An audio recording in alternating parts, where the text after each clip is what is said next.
Intéressons-nous maintenant à un nouveau duo composé de Flavien et Brice. Ces deux Toulousains ne sont pas des novices dans le milieu de l'entrepreneuriat. Et pourtant, ils le savent, un rendez-vous comme aujourd'hui pourrait bien être déterminant pour la suite de leur projet. Avant cette société, j'avais une autre entreprise dans la santé connectée pour les animaux. Et j'avais recruté Flavien en tant qu'ingénieur. Et quand j'ai vendu ma société et que je suis parti, j'ai emmené Flavien avec moi et on a créé cette nouvelle entreprise. Notre projet est incroyable parce qu'il met en lumière des gens qui n'ont pas du tout envie de l'être. Les pickpockets. Avec un objet facilement transportable et que je peux utiliser au quotidien. Cette journée est importante pour nous parce que on joue gros quand même. On joue une première levée de fonds, celle qui peut tout changer, qui peut changer la dimension de notre société. On va donner tout ce qu'on peut, mais on va essayer de faire au mieux.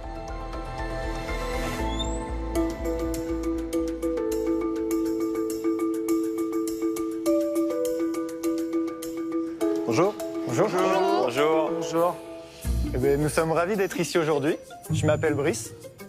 Et je suis Flavien. On n'a pas de très bonnes nouvelles pour vous. Et ça se résume en un chiffre. C'est la Valo 800 000. C'est le nombre de vols qui ont lieu en France chaque année. Oui, Malgré tout, on a quand même une bonne nouvelle pour vous. On peut éviter que ça vous arrive. Aujourd'hui, nous sommes devant vous pour vous proposer de devenir nos associés à hauteur de 10% du capital contre 100 000 €. Je vais vous raconter mon histoire. Il y a quelques années, j'avais créé ma première start-up. Et j'allais participer pour la première fois au CES de Las Vegas. Et alors qu'on était en escale à l'aéroport de Madrid, mon associé a quitté son sac des yeux. Mais quelques secondes seulement. Et ça a suffi à un voleur pour lui prendre. Elle avait toute sa vie dedans, son téléphone, ses papiers, sa carte bleue. Et moi, ma réaction, ça a été « Waouh, j'ai rien vu ». Et quelques années plus tard, on venait de faire notre première levée de fonds et on a fait une soirée pour fêter ça. En rentrant, j'ai croisé des gens dans la rue. Alors je sympathisais avec eux, ils m'ont félicité, et puis ils m'ont pris dans leurs bras. Et en arrivant chez moi, j'avais plus de papier, plus de téléphone. Même réaction que la première fois, incroyable, j'avais rien vu. En fait, les occasions de se faire voler sont partout, et dans tous les cas, c'est jamais le bon moment. Alors je me suis senti investi d'une nouvelle mission, aider les gens à protéger ce qui compte pour eux. Brice m'avait déjà recruté dans sa précédente société. Il savait que j'étais la bonne personne pour développer ce projet. Alors il m'a appelé et il m'a proposé qu'ensemble, on aide les pickpockets à être moins discrets pour que tout le monde puisse les admirer. Nous sommes les fondateurs d'Upfinder et nous avons inventé un mini coffre-fort portable pour protéger vos affaires. En moins de 2 ans, nous avons développé, industrialisé en France et commercialisé Uplock. Un coffret avec détection de vol et alarme intégrée. Petit et léger, il peut vous suivre partout. Le principe est simple, il suffit de mettre ces objets à l'intérieur et c'est tout. Si Uplock détecte une tentative de vol, il déclenche immédiatement l'alarme pour prévenir le propriétaire, alerter les gens autour et surtout dissuader le voleur qui, lui, souhaite rester discret. Si nous avons voulu vous rencontrer aujourd'hui, c'est parce que nous avons atteint les limites de ce qu'on pouvait faire à deux.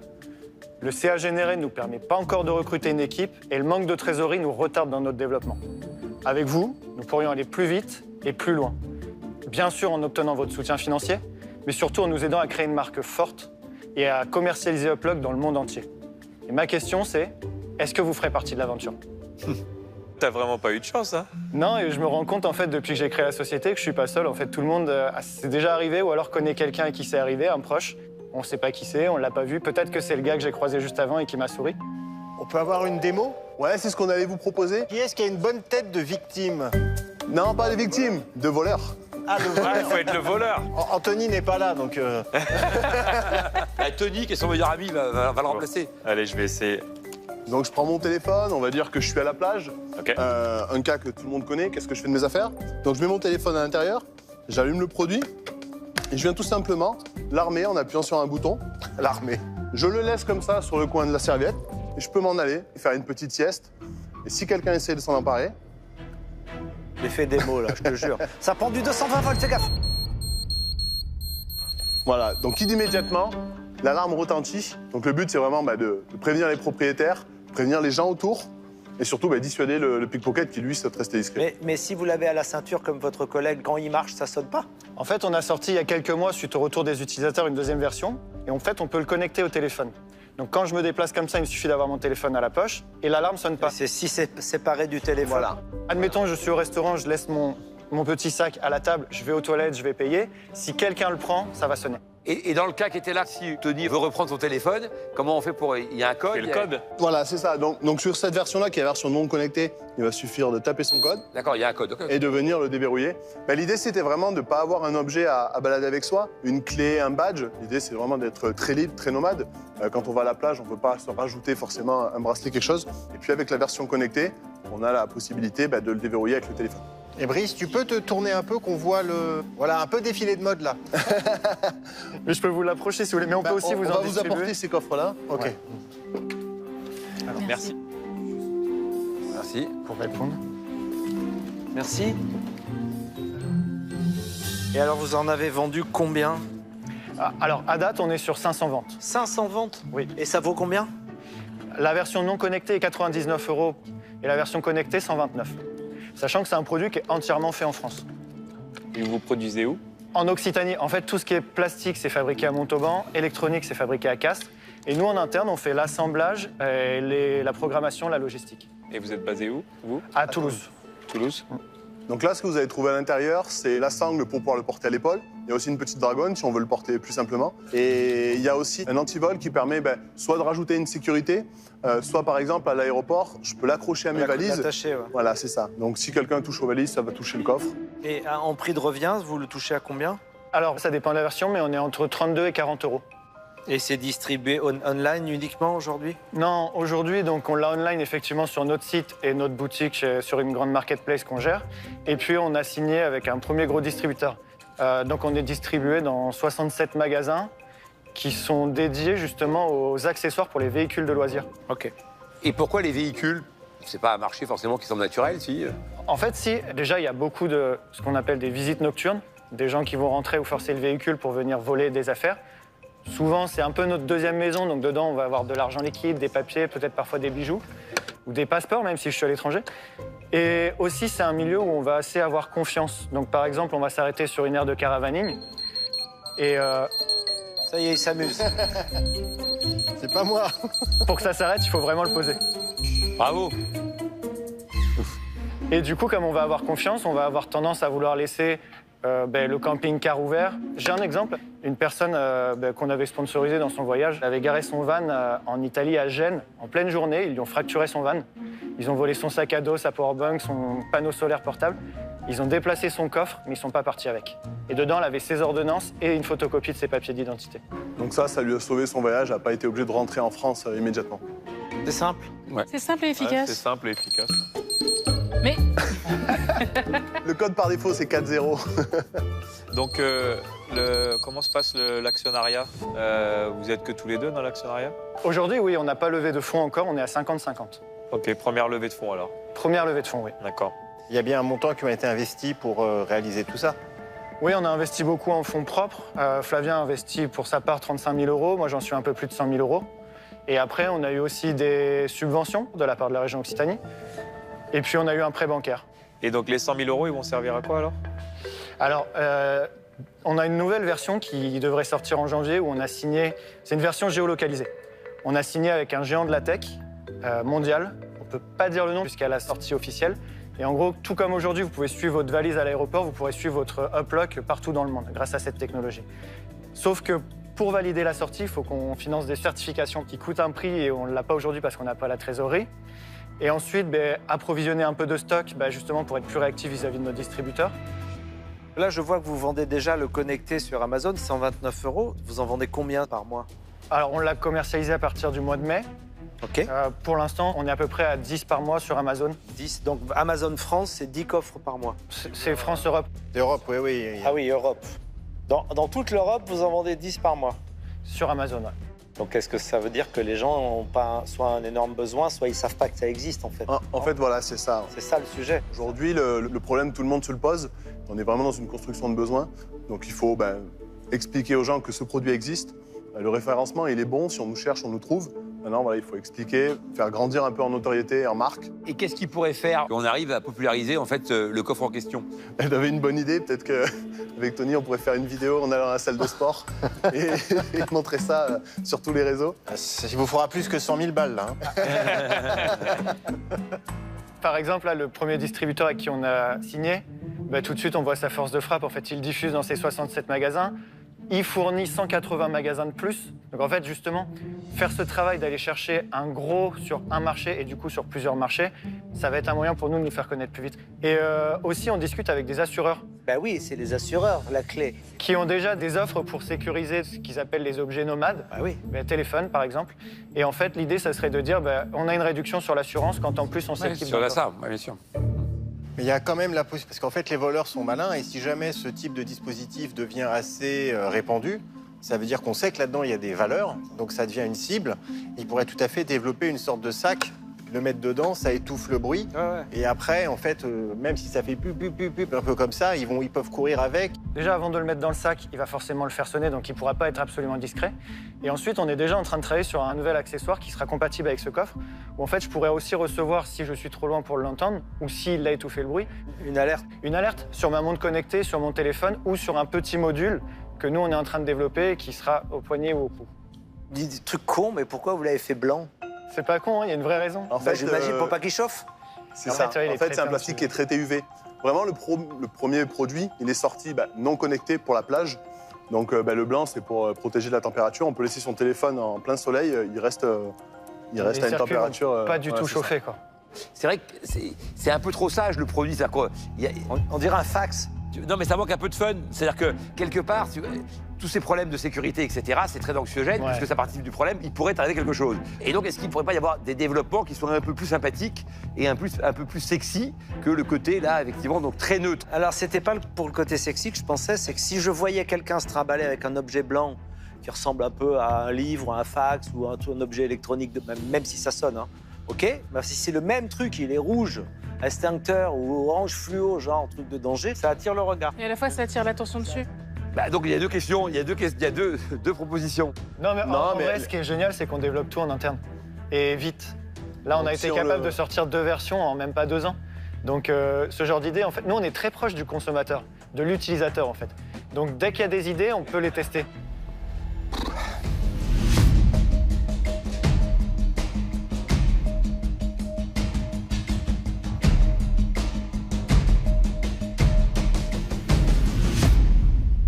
Je vais me lancer. Déjà, super présentation. Franchement, c'est très, très agréable. Vous avez une bonne énergie, vous êtes souriant, vous connaissez votre sujet. J'espère que ça m'arrivera jamais. Pas de chance. Je trouve que c'est super important parce que ça doit arriver plus que ce qu'on pense. Et c'est vraiment une bonne cause. Donc, félicitations à vous. Le produit, il est vraiment bien. Après, c'est pas trop dans mon univers. Je vois pas trop ce que je peux vraiment apporter. Donc, pour toutes ces raisons, je vais passer. Mais j'espère que vous allez aider plein de gens. Merci. Félicitations à vous. Merci. En 1994, alors que j'étais en école d'ingénieur, j'avais travaillé sur le portefeuille qu'on ne peut pas voler parce qu'il se met à sonner dès qu'il s'éloigne. Donc c'est une idée qui est assez ancienne. Et plusieurs fois, des gens ont essayé de développer ce genre de choses. Là, vous avez fait un objet qui est, d'un point de vue technique, assez réussi. Hein, c'est qualitatif. On sent que le truc, il est lourd, il est bien fait. Il y a vraiment une réflexion. Je pense que ça fonctionne bien. Je pense qu'il doit être assez difficile à ouvrir avec le design que vous avez mis en place. Mais il y a un point sur lequel Jean-Pierre, je dois le reconnaître, a raison. Pour une fois.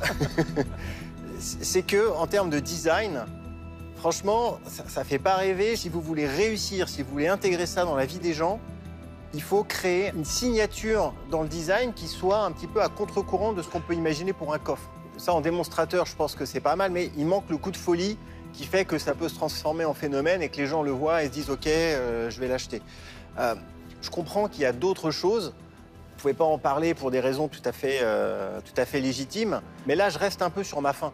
C'est-à-dire que j'aurais besoin de voir ce que vous avez développé, regarder un petit peu la techno, pouvoir comprendre. Et donc, je ne peux pas me prononcer sur ce qui, à mon avis, va être le vrai futur de l'entreprise. Et donc, pour ces raisons-là, je ne peux pas vous accompagner. Très bien. Moi, je vais enchaîner parce qu'en fait, bon, il m'a cité au début de l'intervention, donc je vais prolonger ce qui vient d'être dit. Donc, vous avez bien compris qu'il y a répondre à un problème d'angoisse, mais il ne faut pas non plus créer l'angoisse. Et quelque part, il ne faut pas non plus passer pour quelqu'un d'angoissé en affichant effectivement ce produit-là. Et donc, c'est là que le design peut intervenir. C'est-à-dire que ce produit-là, fait par Stark, par exemple, ça change complètement la donne. Et donc, il faudrait rajouter cette notion de design dont vous avez sans doute fait le plus difficile, mais cette surcouche-là, en fait, va être essentielle au succès, voire au triomphe qui devrait effectivement être le vôtre. Donc moi, comme Eric, je ne vais pas y aller pour cette raison-là, mais je pense que vous êtes sur la bonne voie. Cette fois-ci, je parle en dernier. Je fais ma Kelly, moi. Eh ben, t'as raison. Tu installes tes propres règles. Eh oui.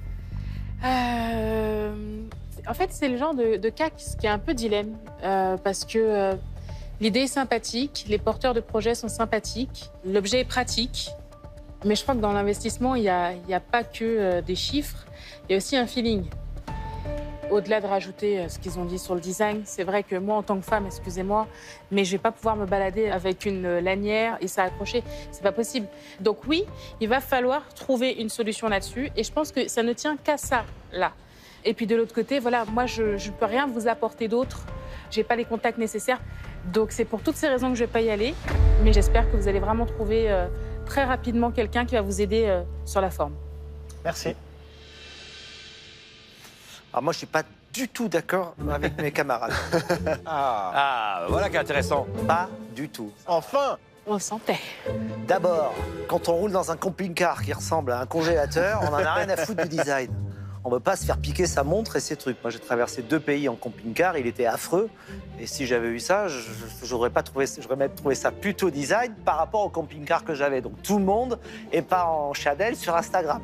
Il y a des gens qui n'en ont rien à foutre du design. Bon, et d'une. Et de deux, pour designer ça, c'est rien à faire. Vous faites une coque en faux lézard, fluo, machin. Si j'ai envie de faire une jolie coque en silicone ou en Dieu sait quoi, je l'habille et je l'ai à la couleur que je veux.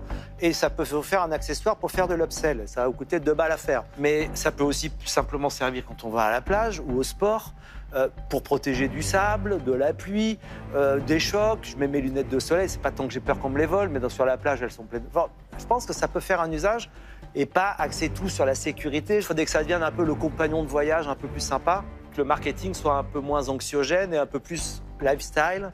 La techno des objets connectés, ça explose. Moi, j'ai fait un vélo qui sonne quand on bouge, il est géolocalisé. C'est un marché et on voit qu'il se passe plein de trucs et qu'il y aura plein de choses à sécuriser.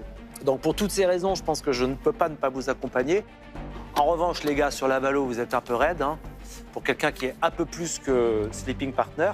Parce que là, si je viens, je vais essayer de vous aider vraiment avec quelques idées à la con. C'est bien, Marc. C'est bien. Mais sinon, il me faisait un ABC. Hein. Non, mais sinon, tu pouvais faire une Kelly aussi, tu pouvais. Non, ça, c'est pas mon style. Mais c'est bien, Marc, je suis fier de toi. Je suis à bonne école avec toi. Donc, vous vouliez 10% pour 100 000 euros. Moi, non. Franchement, avec tout ce que je peux vous apporter, tout le business, c'est au moins, j'allais dire 25, mais vous allez vous évanouir. À plus. L'amour. 20%. En dessous de 20%, j'ai pas l'impression que je sois dans la boîte. Et donc ta proposition? C'est 100 000 euros pour 20%.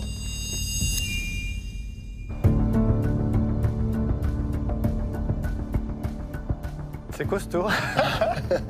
Heureusement que j'ai pas dit 30. Ah bah, tu sais, des fois... Non, mais après, franchement, vous mesurez. Hein. 100 000 balles, est-ce que ça change votre vie? J'en sais rien. Peut-être. Moi, je suis même étonné que vous leviez que 100 000 euros. Non, clairement, 100 000 balles, c'est pas ce qui va changer la donne. Ce qui va changer la donne, c'est Marc Simoncini. Ce qui peut changer la donne, c'est un réseau, des contacts. Ouais, et puis c'est 2-3 idées aussi, de temps en temps. Donc en fait, pour tout ça, nous, on a envie d'accepter la proposition. Ah bah voilà, bravo, merci. Super, on va déchirer. Merci. Bravo, merci. Bon, merci, on se voit bientôt à Toulouse, hein, j'y vais de temps Avec en grand temps. plaisir. Ok, génial, merci, je suis ravi. Merci à vous. Félicitations, bravo. C'est fait. 20%, c'est beaucoup, hein? Mais en final, ce qu'il va nous apporter, c'est juste inestimable, en fait. Ça vaut beaucoup plus que 100 000 euros. C'est maintenant que ça commence, en fait. Bienvenue dans l'aventure, Marc. L'arrivée d'un ou de plusieurs investisseurs dans le capital de son entreprise peut faire toute la différence. Preuve en est avec cette entrepreneuse de la saison précédente. Je suis Mélanie et il y a un an, j'ai présenté Colibri Intergénération devant les investisseurs. Et depuis, on a vécu une superbe aventure. Mais avant de découvrir ce qu'est devenue Mélanie, retour sur son passage dans Qui veut être mon associé la saison dernière. À partir du moment où j'ai poussé la porte, là, le stress, il est venu. Et vraiment, quand vous arrivez sur le plateau et que vous marchez en direction des investisseurs, mais là, vous avez un stress qui monte, mais un bon stress, où vous dites, mais c'est maintenant qu'il faut tout donner. Si aujourd'hui je suis face à vous, c'est parce que je souhaite vous proposer 20% du capital de la société de Colibri contre 200 000 euros. Quand on sait en France que plus de 3 millions de personnes qui ont plus de 60 ans sont seules et peuvent en souffrir, et que 1 million de jeunes aujourd'hui sont mal logés, du coup, j'ai vu une opportunité de reconnecter entre elles ces générations au travers d'un site internet. J'ai donc créé le premier site dédié à la cohabitation intergénérationnelle en France, qui propose le premier matching automatisé des affinités qui sont basées sur la vie du quotidien. À date, c'est plus de 6 000 utilisateurs qui sont inscrits sur notre site. C'est 600 expériences de cohabitation intergénérationnelle qui sont disponibles et ou sous contrat. En 2021, on a fait 21 000 euros de chiffre d'affaires et cette année, on en fait 185 000. Ça prouve qu'il y a une traction commerciale. Mais on va aller encore plus loin et faire rayonner, connaître ce concept qui est en or. Mélanie était très professionnelle. On voit qu'elle avait bien travaillé son projet et qu'elle était ancrée, vraiment solide sur ces bases-là. Et ça, c'est quelque chose qui est rassurant.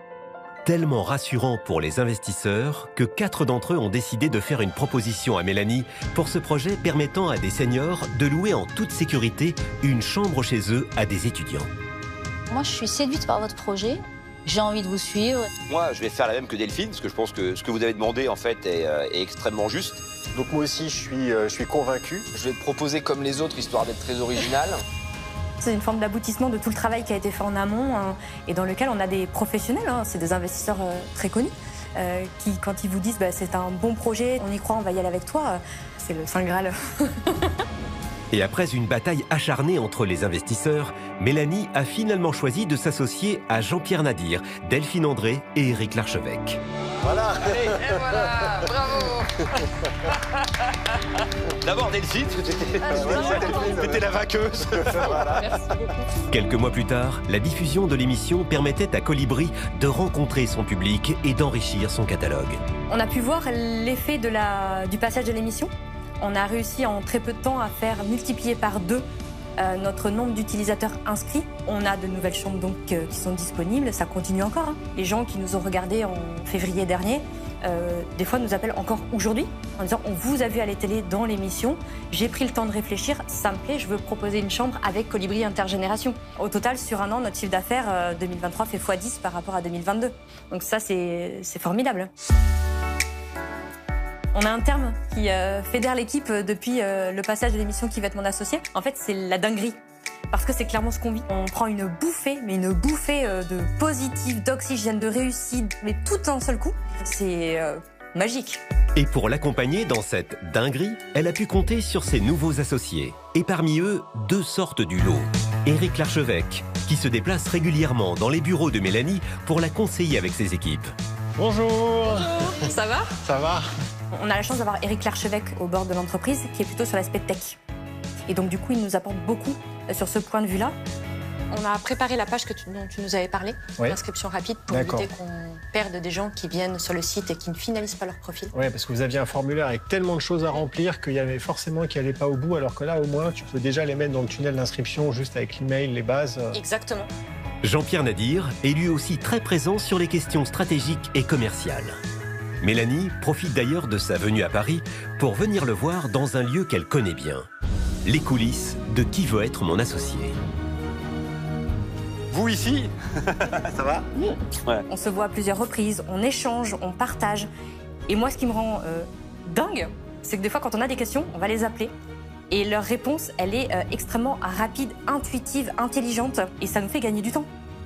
Et ça, c'est génial. Je voulais vraiment te remercier pour ton accompagnement au quotidien. C'est vrai que c'est une vraie expérience entrepreneuriale pour moi. J'ai vraiment grandi sur cette année, donc merci beaucoup. Moi, ce que je ressors de cette émission, c'est d'avoir des investisseurs à mes côtés qui étaient prêts à me faire grandir et à faire grandir l'entreprise.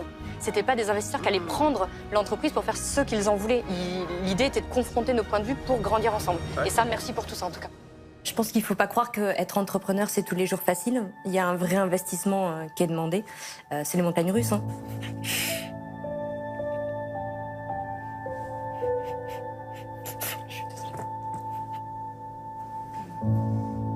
Et si Mélanie est si émue, c'est que malgré les apparences, l'année passée a été un véritable combat pour elle. Un mois après l'émission, j'ai malheureusement eu un diagnostic et un cancer du sein. Mais bon, je suis en face de vous, j'ai pas l'air malade, en tout cas j'espère pas. Et la seule chose que j'en retire, c'est que être entrepreneur, c'est avoir une force de caractère, c'est voir plus loin, prendre de la hauteur, et c'est ce que j'ai fait. Ta maladie, finalement, tu as su la surmonter. C'est-à-dire que tu as fait front. Là, tu as l'air d'aller super bien. Bah, je vais très très bien, en fait. L'optimisme, l'énergie, la détermination sont des ingrédients qui permettent parfois de gagner cette bataille. Et a priori, donc, tu es en train de triompher. C'est ça, exactement. Voilà. Grâce à mon réseau, grâce à mes amis et grâce à Jean-Pierre aussi, qui a toujours été humble, respectueux et qui m'a jamais regardé différemment, finalement, ça a probablement eu des conséquences positives sur ma bataille au quotidien. Et c'est vrai que je me rappelle l'appeler quand je sortais de chimiothérapie et de dire à Jean-Pierre « Bon, aujourd'hui ça va, j'ai résisté, qu'est-ce qu'on peut faire demain pour Colibri ?» La maladie, on la met derrière et puis on continue maintenant un nouvel épisode pour Colibri Intergénération.